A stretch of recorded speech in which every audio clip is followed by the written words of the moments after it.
여러분 안녕하십니까? 빅제입니다. 여러분은 제2차 세계대전 당시 독일군 측장군으로 가장 먼저 떠올리는 인물이 있으십니까? 있다면 아마도 대다수가 한 인물을 떠올릴 텐데 바로 롬멜입니다. 남자들이라면 최소 한 번 이상은 들어봤을 이름일 것입니다. 사막의 여우라는 별명을 가지고 있는 롬멜은 도대체 어떤 사람일까요? 이번 시간에는 그의 드라마틱한 삶을 한번 알아보도록 하겠습니다.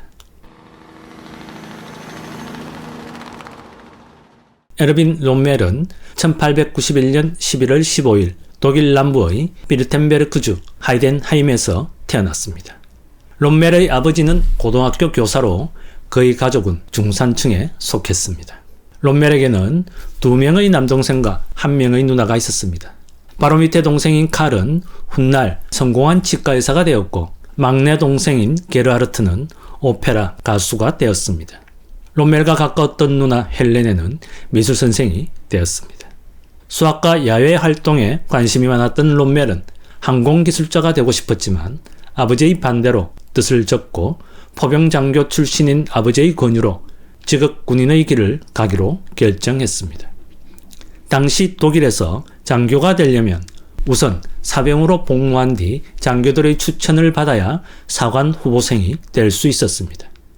롬멜은 아버지의 뒤를 이어 포병이 되고 싶었으나 당시 이 병과의 인기는 기병에 이어 2위를 차지할 만큼 높았습니다. 그래서 기병과 포병은 포로위생 귀족 출신이 아니면 되기 힘들었고 중산층 출신인 롬멜은 이러한 병과에 지원하기가 힘들었습니다. 롬멜은 현지 주둔 부대인 일명 비르텐베르크 연대인 제124 보병연대에 1910년 7월에 입대했습니다. 롬멜은 곧 장교들의 눈에 띄어 추천서를 받아 단치 육군사관학교에 입학했습니다. 그리고 1912년 1월 보병서위로 임관되어 제124 보병연대로 복귀하였습니다. 롬멜은 서위로 복무 중 발브루가 슈텐머라는 여인과 사랑에 빠져 딸까지 낳았으나 귀족 출신인 발브루가 어머니의 반대에 결혼은 하지 못했습니다. 그리고 결혼은 제1차 세계대전이 한창이던 1916년 11월 단치에서 사관 후보생 시절부터 알고 지내던 루시에 몰린과 결혼하였습니다. 당시의 다른 많은 군대와 마찬가지로 독일군도 장교들이 너무 일찍 결혼하는 것을 좋아하지 않았는데 이유는 장교들이 직업 군인으로서 자신의 임무에 집중해 주기를 원했기 때문이었습니다. 하지만 롬멜은 제1차 세계대전에서 유능한 전투장교임을 입증하였기 때문에 그에 상관없이 결혼을 할 수 있었습니다. 1914년 7월 제1차 세계대전이 발발했습니다. 독일군은 전쟁 초기 슐리펜 계획에 의해 작전을 전개시켰습니다. 슐리펜 계획은 1905년 12월 포로이센 육군 참모총장인 알프레드 폰 슐리펜이 수립한 프랑스에 대한 작전 계획으로 1906년 참모총장 몰트케에 의해 작전 계획이 수정되었습니다. 이 작전 계획은 독일이 러시아, 프랑스와 동시에 전쟁을 할 경우 상대적으로 산업과 철도 부설이 빈약한 러시아는 견제만 하고 프랑스와 먼저 신속한 단기전을 벌여 승리를 거둔 후 이 병력을 신속하게 동부전선으로 이동시켜 러시아와의 전쟁을 승리로 이끈다는 것이었습니다. 이 계획의 성패 여부는 서부전선에서 얼마나 빨리 벨기에를 관통하여 파리를 점령할 수 있으며 이 기간 동안 러시아군이 얼마나 빨리 전선에 배치되는가에 달려 있었습니다. 그러나 슐리펜 계획은 독일군의 예상대로 진행되지 않았습니다. 이유는 서부전선에서 벨기에를 통과하는데 많은 시간이 소요되었을 뿐 아니라 연합군의 강력한 저항에 부딪혔기 때문이었습니다. 게다가 마른강에서 프랑스군에 의해 진격이 제지된 것이 결정적이었습니다. 9월 초에 서부전선에서 독일군의 공세가 힘을 잃고 동부전선에서는 러시아군의 동원 속도가 예상한 것보다 빠르게 이루어지자 독일군은 서부전선의 일개 군단을 동부전선에 투입하기까지 하였습니다. 이로써 결국 독일군은 슐리펜 계획을 포기하였습니다. 제1차 세계대전 초기 롬멜의 연대는 27사단 소속으로 메즈강 도하 작전에 참가했으며 베르댕 북서쪽 바렌 전투에 투입되었습니다. 이 전투에서 대퇴부의 총상을 입을 정도로 용감하게 싸운 롬멜은 2급 철시자 훈장을 받았습니다.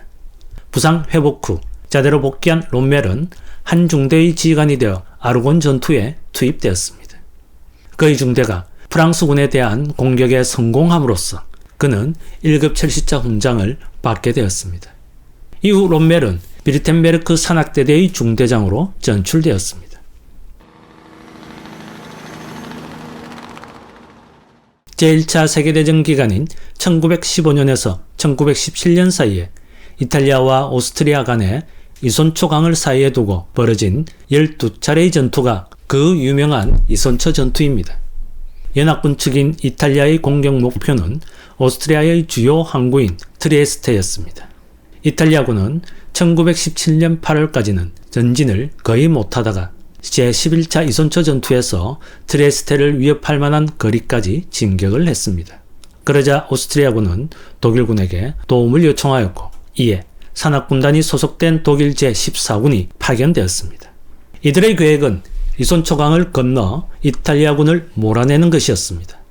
당시 이탈리아군은 강 자체를 제1방어선으로 삼고 그 뒤쪽에 제2방어선을 구축하고 산 전체를 제3방어선으로 삼고 있었습니다. 산악군단의 목표는 이 마지막 방어선을 확보하는 것이었습니다. 특히 비르텐베르크 산악대대의 임무는 마타주르산 정상을 확보하는 것이었습니다. 1917년 10월 24일 공격을 시작한 독일군은 이탈리아군의 제1방어선과 제2방어선을 돌파하고 제3방어선의 강력하게 요사된 고지의 능선에 도달했습니다. 이 방어선은 능선의 반대편에 있는 마타주르산으로 가는 길을 막고 있어 꼭 확보해야만 했습니다. 롬멜의 부대는 고전하기는 했으나 측면으로 우회하여 기습공격을 감행해 이탈리아군 500명을 포로로 잡고 능선을 확보하였습니다. 이제 마타주르산으로 가는 길을 막고 있는 장애물은 크라곤자 산과 무르즐리 산이 남아있었으나 이 두 산도 점령하여 2,500명의 포로를 사로잡았습니다. 드디어 마타주르산이 시야에 들어왔습니다. 공격을 준비하고 있는데 대대장의 철수 명령이 떨어졌습니다. 대대장인 슈프레스 소령은 롬멜이 생포한 포로들의 수를 보고 이미 고지를 확보하여 전투가 끝났을 것이라고 생각했던 것이었습니다. 일부 중대들은 대대장의 명령에 따라 철수하기 시작했으나 롬멜은 최종 목표를 포기할 수 없었습니다. 즉시 동원 가능한 병력이 겨우 100여 명밖에 되지 않고 기관총도 6정밖에 없었으나 대대장의 명령을 무시하고 공격을 개시하였습니다. 그리하여 1917년 10월 26일 오전 11시 40분 마침내 마타주르산을 점령하였습니다. 롬멜의 부대는 무려 50시간 넘게 계속 작전을 펼쳤고 이탈리아군 9,000명을 포로로 잡았으나 아군 사상자는 36명밖에 되지 않았습니다. 이러한 무운으로 슈프레스 소령과 롬멜은 프로이센 최고 무공훈장인 푸르르 메리트를 받았습니다. 이후 롬멜은 서부전선 제64군단의 참모장교로 근무했으며 전쟁 종료 직전 대위로 진급하였습니다. 그리고 3주 후 제1차 세계대전은 막을 내렸습니다.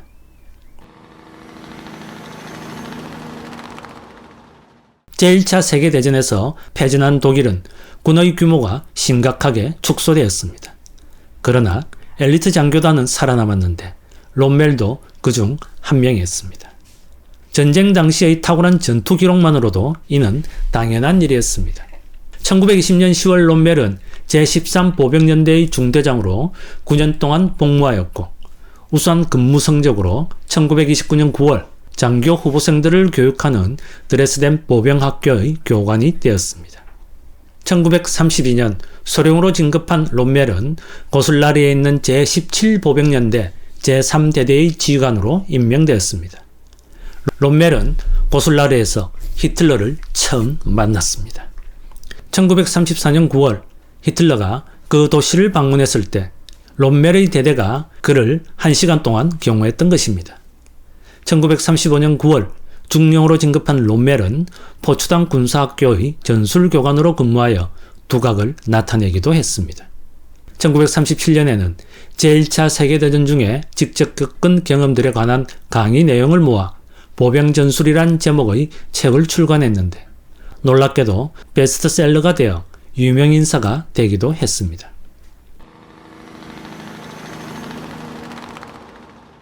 1936년 3월 히틀러는 비무장지대인 라닐란트를 점령하고 1938년 3월 오스트리아를 합병했습니다. 당연히 당시 많은 독일인들과 마찬가지로 롬멜도 히틀러의 대담함에 깊은 감명을 받았습니다. 롬멜은 나치당원은 아니었으나 사상교육과정에 참여했으며 나치당의 많은 목표들을 지지했는데 특히 1914년 이전의 국경을 회복하여 독일을 다시 위대한 국가로 만들려는 히틀러의 목표에 전적으로 찬성하였습니다. 롬멜은 그의 동료들과 마찬가지로 히틀러에게 개인적으로 충성을 맹세했는데 독일 군법상 이러한 맹세는 깨트릴 수 없는 것들이었습니다. 1939년 3월 롬멜은 독일에 점령된 체코슬로바키아의 주데텐란트를 방문하는 히틀러의 경호대대를 지휘하여 다시 총통의 주목을 받게 되었습니다. 1939년 6월 소장으로 진급한 롬멜은 8월부터 히틀러 야전사령부의 경호부대를 지휘하였습니다. 1939년 9월 1일 독일군이 폴란드를 침략함으로써 제2차 세계대전이 시작되었습니다. 폴란드 전쟁에서 롬멜은 방관자였지만 독일군이 전격전이라고 하는 새로운 형태의 속도전에 깊은 감명을 받았습니다. 전혀 예상치 못한 방향에서 적을 타격하기 위해 측면기동을 실시하면서 병력을 집중시켜 충격과 기습을 달성하는 방식은 그가 제1차 세계대전 당시 선악부대와 함께 펼쳤던 전술을 그대로 반영한 것이었습니다. 롬멜은 폴란드 전쟁을 통해 히틀러와 훨씬 더 가까워졌습니다. 히틀러의 사령부에서 많은 시간을 보낸 것이 큰 역할을 했습니다. 폴란드 전쟁 후 롬멜은 야전 지휘를 맡기를 원했고 히틀러는 그가 사단을 맡는 것에 동의했습니다. 폴란드 전쟁에서 기갑부대의 전투력에 강렬한 인상을 받았던 롬멜은 기갑사단을 맡기를 원했고 보병 출신이라 어렵다는 반대를 무릅쓰고 히틀러의 명령으로 1940년 2월 6일 제7기갑사단의 지휘를 맡게 되었습니다.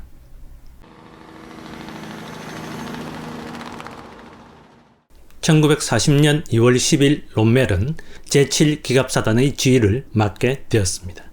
제7기갑사단은 1938년에 창설된 중거리 정찰을 주요 임무로 하는 제2경사단이 전환된 부대였습니다. 폴란드 전쟁을 통해 이러한 경사단들은 자신의 임무를 수행하기에는 너무 거추장스럽고 다른 임무를 수행하기에는 충격력이 부족하다는 사실이 드러났습니다. 따라서 경사단들은 기갑사단으로 전환되었습니다. 경사단에서 전환된 제7기갑사단의 구성을 보면 3개 전차대대로 편성된 1개 전차연대, 2개의 차량화 보병연대, 1개의 정찰대대, 1개의 오토바이 대대, 1개의 공병대대, 75문의 대포, 1개의 대전차포 대대로 구성되었습니다. 사단장이 된 롬멜은 매일 아침 6시에 구보를 하며 모범을 보였습니다. 솔선수범하고 자기가 할 수 없는 일은 부하들에게 기대하지 않는 것이 그의 지휘 방식이었습니다. 최전방에서 지휘하는 것은 과거나 지금이나 하위 장교들에게는 매우 훌륭한 자질이지만 고위 지휘관의 경우에는 효율성이 떨어질 수 있었습니다. 롬멜은 늘 전투에서 가장 결정적인 지점에 있고 싶어 했으며 대개의 경우 카리스마를 통해 상황을 풀어나갔습니다. 그러나 그의 이런 지휘 방식 때문에 그와 접촉할 수 없었던 그의 참모진은 많은 어려움을 겪었습니다. 귀비아전을 직접 경험해 볼 필요가 있었던 롬멜은 사단의 예하 부대들과 국토횡단 행군 훈련을 실시하여 전격전의 요체인 충격과 기습을 달성할 수 있는 방법을 실험했습니다.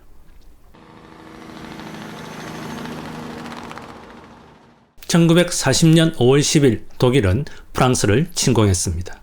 제15기갑 군단에 속한 롬멜의 제7기갑사단 또한 벨기에로 진격을 개시하였습니다. 5월 11일 정오의 제7기갑사단은 벌써 64km를 진격했으며 5월 13일에는 프랑스군의 저항을 뚫고 메즈강을 건넜습니다. 롬멜의 제7기갑사단은 슈투카 극강화 폭격기의 지원을 받으며 전형적인 전격전을 감행하여 엄청난 속도로 진격을 하였습니다. 또한 보병의 이동 속도가 느려 보병부대와 전차부대 사이에 생긴 공간으로 적군이 침투하기도 했습니다. 쾌속 진격한 제7기갑사단은 5월 16일에는 마지노선에 도착하였고 5월 20일에는 아라스에 도달하였습니다. 6월 5일에는 송강을 건넜으며 6월 12일에는 라브르를 점령했습니다. 그리고 7월 18일 마침내 세르브르를 점령함으로써 제7기갑사단의 임무를 완성하였습니다. 프랑스군은 제7기갑사단을 유령사단이라 부르며 롬멜의 기갑부대 지휘 능력을 인정하였습니다. 이로써 롬멜은 전쟁 영웅으로 떠오르게 되었습니다. 1940년 6월 25일 프랑스가 항복하면서 공식적으로 적대행위가 끝났습니다. 롬멜은 독일에서 모르는 사람이 없을 정도로 유명인사가 되었습니다. 선전상 요셉 게벨스는 재빨리 롬멜을 선전에 이용했고 히틀러는 롬멜의 사단이 벨기에와 프랑스로 진격한 경로를 표시한 지도를 특별히 부탁하기도 했습니다. 롬멜은 히틀러가 개인적으로 계속 자기에게 관심을 갖는 상황을 반겼고 자기가 받고 있는 숭배와 명성을 즐겼습니다. 1882년 영국은 수에즈 운하를 손에 넣기 위해 터키의 총독을 밀어내고 이집트를 점령했습니다. 그로부터 30년 뒤 이탈리아는 터키로부터 트리폴리타니아와 키레나이카 지방을 빼앗았고 이 지역은 1934년 이탈리아 식민지 리비아에 합병되었습니다. 그리고 그 다음 해에 이탈리아군은 에티오피아로 쳐들어가 1936년 5월 수도 아디스아바바를 점령했습니다. 이탈리아의 독재자 무솔리니는 새로운 로마 제국의 건설을 선포하였습니다. 1940년 6월 10일 서부전선에서의 독일군의 성공에 고무된 이탈리아는 영국과 프랑스에 선전포고를 합니다. 하지만 그 결정은 이미 적기를 놓친 데다 준비조차 미흡한 상태에서 내려진 것이었습니다. 몇 년 전부터 군대를 재정비하고 무장한 독일 군대와 달리 이탈리아 군대의 상황은 제1차 세계대전 때와 마찬가지였습니다. 그럼에도 무솔리니는 이집트를 점령하여 과거 로마 제국이 우리의 바다라고 불리는 지중해의 패권을 장악하고자 하였습니다. 1940년 9월 13일 리비아의 이탈리아군이 이집트 국경을 넘었습니다. 이탈리아군은 사흘 동안 97km를 진격했으나 시디바라니에서 진군을 멈춰야 했습니다. 이유는 물자 보급이 제대로 이루어지지 않았기 때문이었습니다. 사막의 전투는 해전과 마찬가지로 적군을 추적해서 공격하는 것이 가장 중요했습니다. 기존의 영토 점령은 전혀 중요하지 않을 뿐더러 차라리 그것은 단점이 될 수 있는 상황이었습니다. 왜냐하면 사막에서는 물자 보급만큼 중요한 것이 없기 때문이었습니다. 각종 보급품을 하용할 수 있는 항구가 얼마 없어서 군대가 진격할수록 전방지역까지 몇백 킬로미터 거리까지 보급품을 배달해야 했습니다. 전방의 부대가 계속 전진할수록 물자 보급 캠프와 멀어지게 되는 것이었습니다. 그 반대로 전투의 패배에 후퇴를 하면 보급 캠프와 더 가까워졌습니다. 1940년 겨울 사태는 급반전되었습니다. 12월 9일 리처드 오컨의 지휘하에 영국군은 시디바라니의 이탈리아군을 공격하여 격퇴하는 데 성공하였고 단 8주 만에 이탈리아군을 키레나이카에서 몰아냈습니다. 영국군은 이탈리아군 2만 명을 포로로 잡았고 야포 200문, 전차 120대를 노획하였습니다. 리비아에서의 영국군의 승리가 눈에 보이듯 뻔한데도 영국 수상 처칠은 1941년 2월 12일 공격을 중지하고 북아프리카의 영국군 상당수를 그리스로 옮기도록 했습니다. 이탈리아가 그리스를 침공했기 때문이었습니다. 이리하여 북아프리카 전쟁은 그 후 2년 동안 이어지게 되었습니다. 바로 그날 2월 12일 롬멜이 트리폴리에 도착하여 최초로 아프리카 땅을 밟았습니다. 히틀러로부터 아프리카 파견 독일군의 지휘권을 받은 롬멜의 임무는 영국군의 전진을 저지시키는 것이었습니다. 지금부터 지도를 항상 기억해 주시기 바랍니다.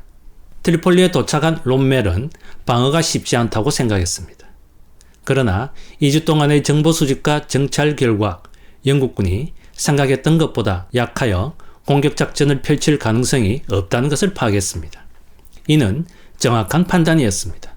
사실 당시 키레나이카의 영국군은 최근 승리한 전투를 치르면서 상당히 지쳤으며 특히 영국군 전차들은 많은 기계적 문제들을 일으켰습니다.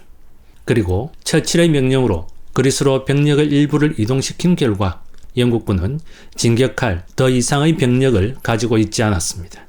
롬멜은 그 사이 속속 도착하고 있는 제5경사단의 부대만으로 엘라게일라를 공격하여 점령하였습니다.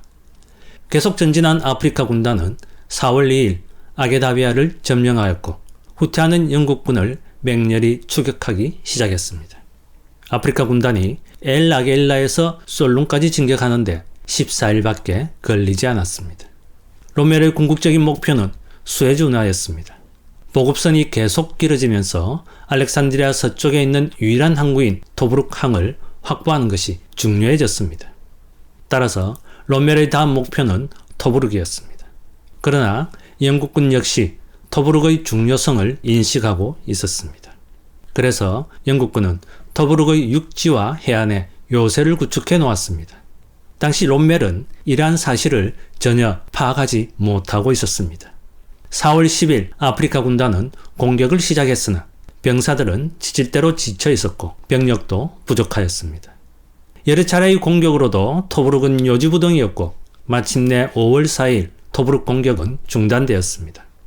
그동안의 승리로 사막의 여우라는 별명이 붙은 롬멜은 처음으로 쓰라린 실패를 맛보았습니다.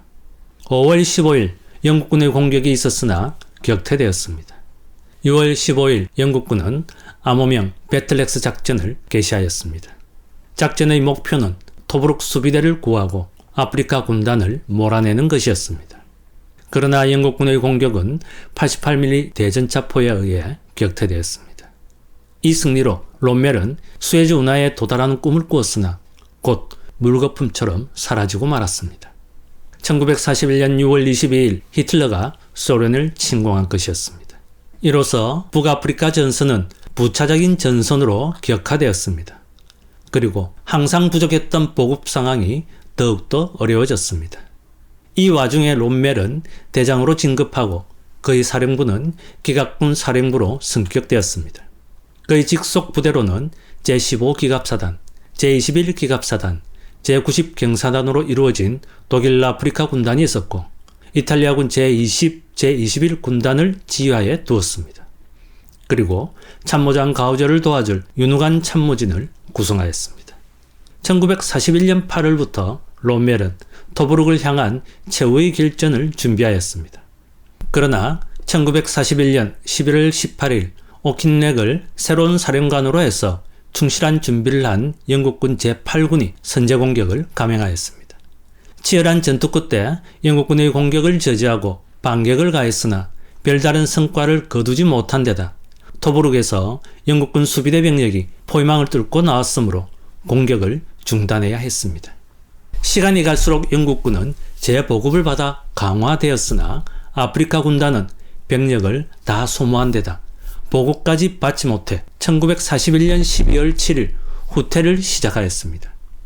멜사프레가까지 철수한 아프리카 군단이 영국군의 공격을 막아내자 롬멜은 한숨을 돌리게 되었습니다. 이로부터 약 4개월간의 휴지기가 있었고 이 기간 동안 병력과 보급품을 충분히 확보한 롬멜은 1942년 5월 26일 기습공격을 감행하였습니다. 정강석화와도 같은 기동전을 감행한 롬멜은 1942년 6월 21일 드디어 토브룩을 점령하였습니다. 6월 22일 토브룩 함락 뉴스가 독일 라디오 방송으로 발표되자 그는 다시 한번 국민적 영웅으로 떠올랐습니다. 그리고 육군 원수로 진급하였습니다. 그는 당시 원수 자리에 오른 최연소 장군이었습니다. 토브룩에서의 승리는 롬멜 신화를 영원한 것으로 만들었습니다. 롬멜은 토브룩 점령 후 진격을 멈춰야 했습니다. 지중해 전략의 다음 단계는 몰타 점령이었습니다. 롬멜에 대한 해상 보급 루트를 줄기차게 방해한 주축 세력이 몰타의 영국군이었기 때문이었습니다. 그러나 몰타의 영국 공군을 제압하는 작전은 성공하지 못했고 제공권도 장악하지 못했습니다. 이러한 상황에서 롬멜은 숨 돌릴 틈 없이 영국군 제8군을 괴멸시키길 원했습니다. 특히 토브룩에서 얻은 전리품으로 보급 상황도 훨씬 개선되었습니다. 그리하여 최고사령부의 승낙을 받은 롬멜은 6월 23일 이집트 국경을 넘었고 메르사마토르를 점령했습니다. 6월 30일 롬멜은 엘-알라메인에 접근했습니다. 사실 당시 그의 병력은 한계에 도달해 있었습니다. 가동되는 전차는 겨우 55대 뿐이었습니다. 반면 영국군 제8군은 엘-알라메인에 강력한 방어선을 구축하고 있었습니다. 7월 1일 시작된 롬멜의 공격은 영국군의 강력한 저항에 점점 힘을 잃었고 계속된 전투에 영국군 또한 지쳐갔습니다. 결국 7월 27일 전투는 일시 중단되었고 첫 번째 엘-알라메인 전투가 끝났습니다. 이 당시 롬멜은 지난 19개월 동안 과로로 생긴 만성 위장병과 장질환, 감기, 순환기 질환, 탈진 등으로 시달리고 있었습니다. 이러한 상황에서 롬멜은 새로운 공세를 준비하고 있었습니다. 반면 영국군은 중동군 사령관에서 오키네기 해임되고 헤롤드 알렉산더로 교체되었으며 제8군 사령관에는 버나드 몽고메리 중장이 임명되었습니다. 드디어 롬멜에 대항할 수 있는 호족수가 등장한 것이었습니다. 물량의 우세를 신봉하는 몽고메리는 제8군 사령관에 임명되자마자 제일 먼저 엘-알라메인 방어선에서 철수하려던 모든 계획을 백지화하고 방어선을 강화시키는 데 주력하였습니다.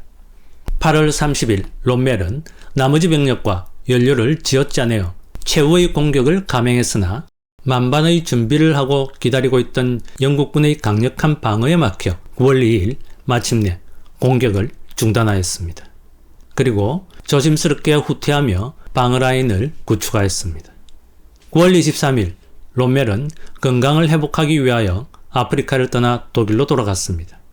10월 23일 밤 1000대가 넘는 전차와 1500대의 항공기를 동원하는 등 압도적인 물량을 자랑하는 영국군의 반격이 시작되었습니다. 이 전투는 시작도 하기 전에 이미 승패가 정해진 것이나 다름없었습니다. 전투 시작 후 얼마 되지 않아 롬멜의 후임으로 부임한 슈투메 장군이 전사하는 등 아프리카 군단은 힘든 전투를 치러야 했습니다. 그리하여 요양을 하고 있던 롬멜이 다시 한번 아프리카 군단의 지휘를 맡게 되었습니다.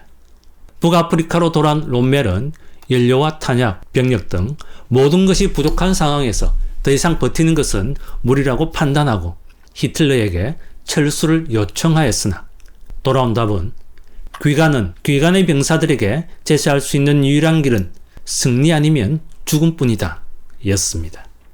그러나 총통의 명령보다 병사들의 목숨이 더 중요하다는 롬멜의 의견을 남부군 사령관 캐슬링이 받아들였고 다시 한번 히틀러에게 철수를 요청하여 드디어 수락을 받고 철수할 수 있게 되었습니다.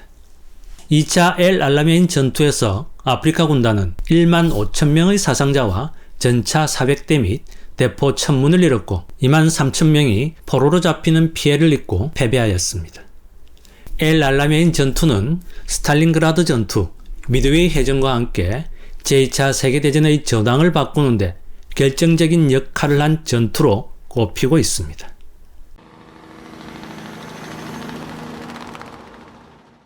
엘-알라메인 전투에서 패한 롬멜은 티니지를 향해 대각을 시작했습니다. 무솔리니와 이탈리아군 총사령관은 그들의 식민지 리비아를 잃게 될까봐 위치를 고사하라는 명령을 내렸지만 롬멜의 입장에서는 연료와 탄약, 장비 부족으로 퇴각을 결정할 수밖에 없었습니다. 사실 영국 공군과 제8군의 공세에도 아프리카 군단이 살아남을 수 있었던 것은 무엇보다 롬멜의 탁월한 군사적 역량과 필사적인 노력 덕분이었습니다. 롬멜은 연합군의 북아프리카 상륙은 곧 아프리카 군단에 새롭고 치명적인 위험을 가져올 것임을 잘 알고 있었습니다. 이미 알라말파 전투와 엘 알라메인 전투에서 충분히 경험한 적이 있는 강력한 미국의 무기가 투입된다면 북아프리카 전쟁에서 패배할 수밖에 없다는 것을 롬멜은 객관적인 시각에서 파악하고 있었던 것입니다. 그래서 롬멜은 아프리카 군단을 구하기 위해서 지체하지 말고 아프리카에서의 철수를 명령해달라고 총사령부와 총통에게 건의하였습니다. 하지만 롬멜의 철수 건의에 히틀러는 경노했고 최후까지 티니지의 교두보를 지키라는 명령을 내렸습니다. 그리고 얼마 후인 1943년 1월 26일 롬멜은 북아프리카군 사령관에서 해임되었고 1943년 3월 9일에는 북아프리카를 떠났습니다. 이후 1943년 5월 13일 독일 아프리카 군단은 연합군에게 항복하였고 이로써 아프리카 전투는 끝이 났습니다. 13만 명의 독일 병사와 18만 명의 이탈리아 병사가 연합군의 포로가 되었습니다. 그리고 1940년 9월 전쟁이 시작된 이후로 독일군 18,594명, 이탈리아군 22,341명, 영국군 35,478명, 미군 2,715명이 사망하고 실종자까지 합해 전체적으로 10만 명이 넘는 사람들이 북아프리카 전투에서 목숨을 잃었습니다. 아프리카를 떠난 롬멜은 여러가지 질병을 치료하며 개인적인 시간을 가졌습니다. 당시 히틀러는 24만 명이나 되는 전쟁 포로를 연합군에게 안겨준 티니지에서의 패전으로 인해 흔들리고 있었습니다. 히틀러의 관심사는 이탈리아의 미래, 특히 연합군이 이탈리아를 침공할 경우 그 사태를 어떻게 처리해야 할까 하는 문제였습니다. 1943년 7월 10일 연합군이 시칠리아에 상륙하자 대부분의 이탈리아인들은 나라를 구하고 더 이상의 피해를 막으려면 연합군에게 항복하는 길밖에 없다고 생각했습니다. 무솔리니는 그 길을 가로막고 있는 장애물이었고 그의 지도력은 재앙과도 같았습니다. 7월 25일 국왕 비토리오 에마누엘레의 동의하에 파시스트 대평의회는 무솔리니 불신임안을 통과시키고 그를 체포했습니다. 이후 피에트로 바돌리오 원수를 정점으로 하는 새로운 정부가 들어섰으며 이 정부는 즉시 연합군과 은밀하게 협상하기 시작했습니다. 이러한 상황에서 롬멜은 이탈리아 북부의 방어를 맡은 비집단군의 지휘를 맡았는데 그의 또 다른 임무는 유사시 이탈리아군의 무장을 해제하는 것이었습니다. 실제로 연합군이 이탈리아에 상륙하자 롬멜은 이탈리아군의 무장 해제 임무를 완수하게 됩니다. 9월 14일 롬멜은 맹장수술을 받았고 9월 27일이 되어서야 퇴원했습니다. 롬멜이 입원해 있는 동안 캐슬링은 연합군에 대한 반격작전을 펼쳤으나 실패했습니다. 그러자 캐슬링은 히틀러에게 철수를 요청하였고 히틀러는 싸우면서 북쪽으로 철수해도 좋다는 허락을 하였습니다. 캐슬링은 연합군을 이탈리아 남부에 최대한 오래 묶어두는 것이 목표였습니다.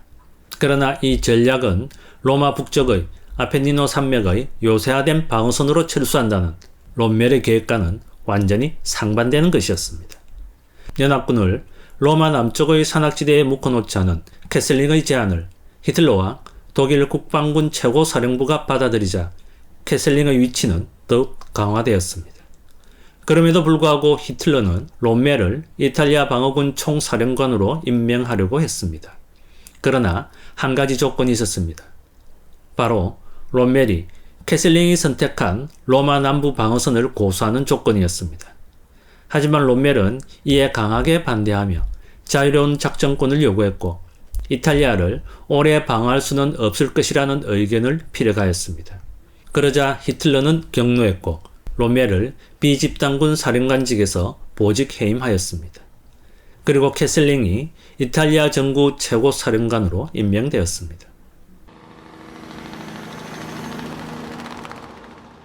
롬멜은 1943년 11월 5일자로 서쪽에 있는 방위시설, 즉 대서양 방벽의 시설 검열관을 맡게 되었습니다. 여행, 검사, 제안 등등 하는 일은 많아 보이지만 정작 자신의 부대를 가지지는 않는 요직이었습니다. 롬멜이 올 것이라는 소식을 들은 서구정구 총사령관 룬트슈테트 원수는 자신이 인정한 것처럼 전성기도 지났고 건강에도 문제가 있었으므로 롬멜이 자기 대신 임무를 맡게 되길 바랬습니다. 그러나 국방군 총사령관 카이텔을 비롯한 총사령부는 롬멜의 전략적 능력에 대한 불신이 많았기 때문에 룬트슈테트의 이 같은 바람은 실현되지 못했습니다.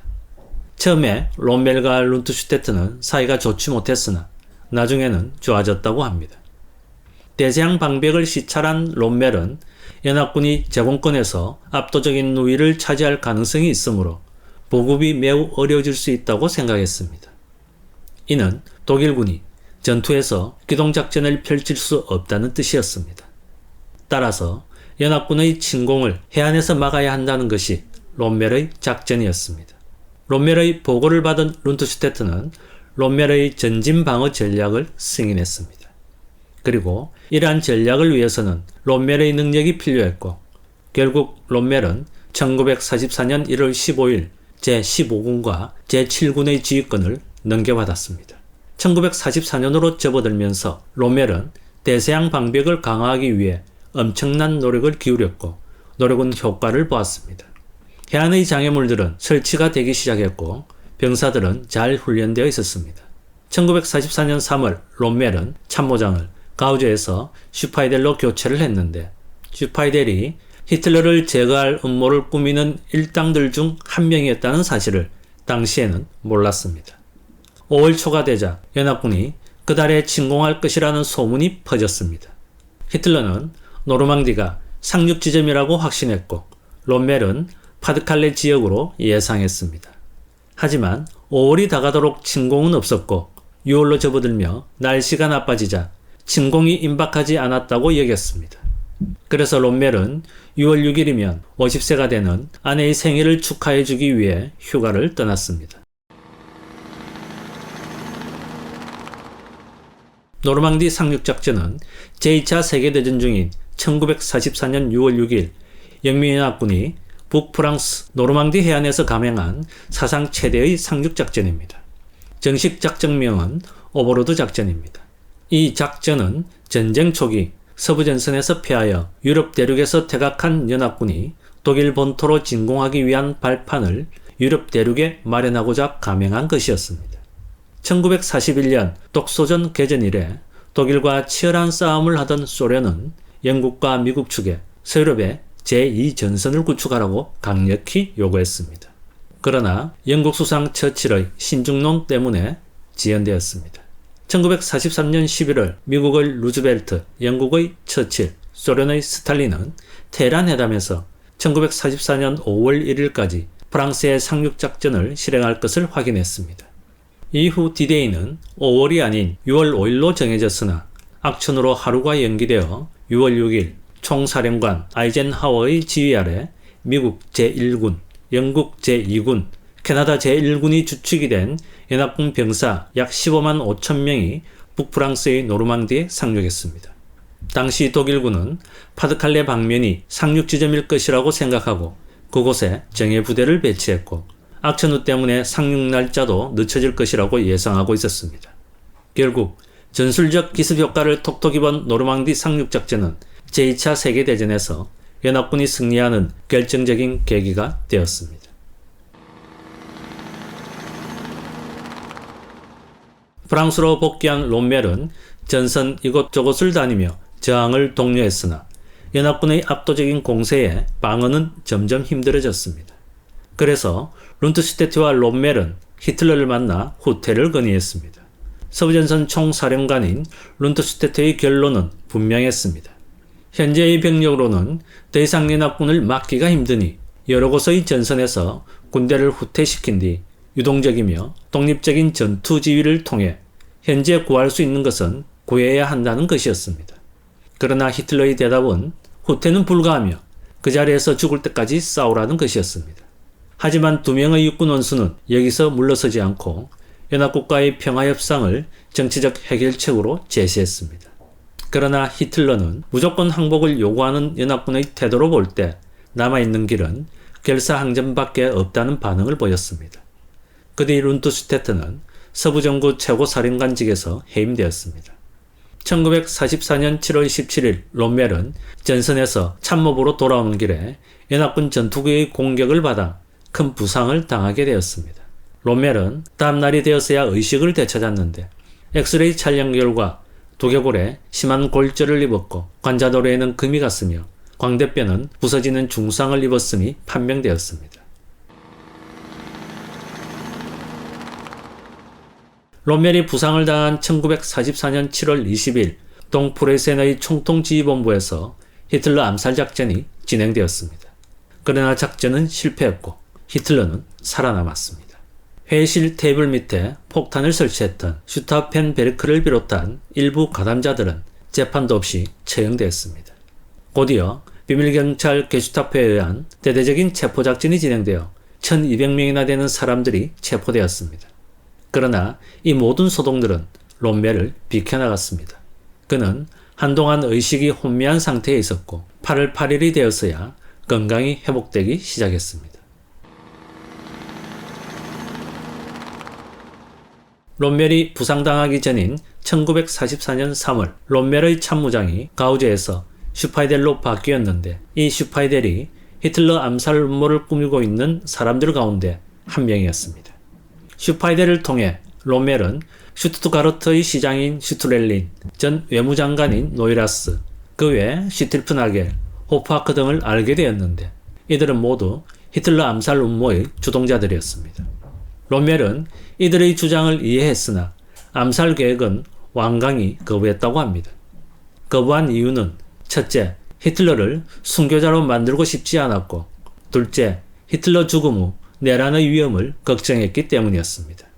그러나 롬멜은 이후로도 이들과 꾸준히 소통을 하며 지냈습니다.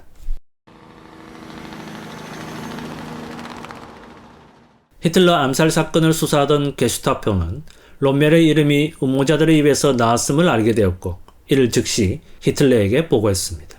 하지만 확실한 증거는 없었습니다. 그러나 히틀러는 롬멜이 암살작전에 참여하지 않았다는 것은 확신한다. 하지만 암살작전에 대해서 이미 알고 있었다는 것도 확신한다고 측근에게 말했습니다. 이로써 향후 롬멜의 운명은 결정되어 버립니다. 하지만 당시 롬멜은 전쟁 영웅으로서 독일 국민에게 인기가 대단했기 때문에 그를 재판정에 세울 수는 없었습니다. 그래서 히틀러는 롬멜에게는 두 가지 선택권을 제시합니다. 그 하나는 자살이었고 다른 하나는 특별 재판이었습니다. 롬멜을 찾아온 부르크도르프 장군은 이렇게 말합니다. 특별 재판을 하게 된다면 당신의 아내와 아들의 안전을 보장하지 못한다. 하지만 자살을 택한다면 가족에게는 전혀 피해가 없을 것이며 당신의 장례식도 예우를 다해 치러줄 것이다 라고 말했습니다. 이에 롬멜의 대답은 내가 모든 것을 책임지겠네 였습니다. 이어서 롬멜은 부르크도르프가 준 청산가리를 먹고 사망하였습니다. 당국은 롬멜이 심장마비로 사망했다고 발표했습니다. 영웅의 허무한 죽음이었습니다. 롬멜의 장례식은 국장으로 거행되었고 유골은 헤를링겐의 묘지에 안치되었습니다.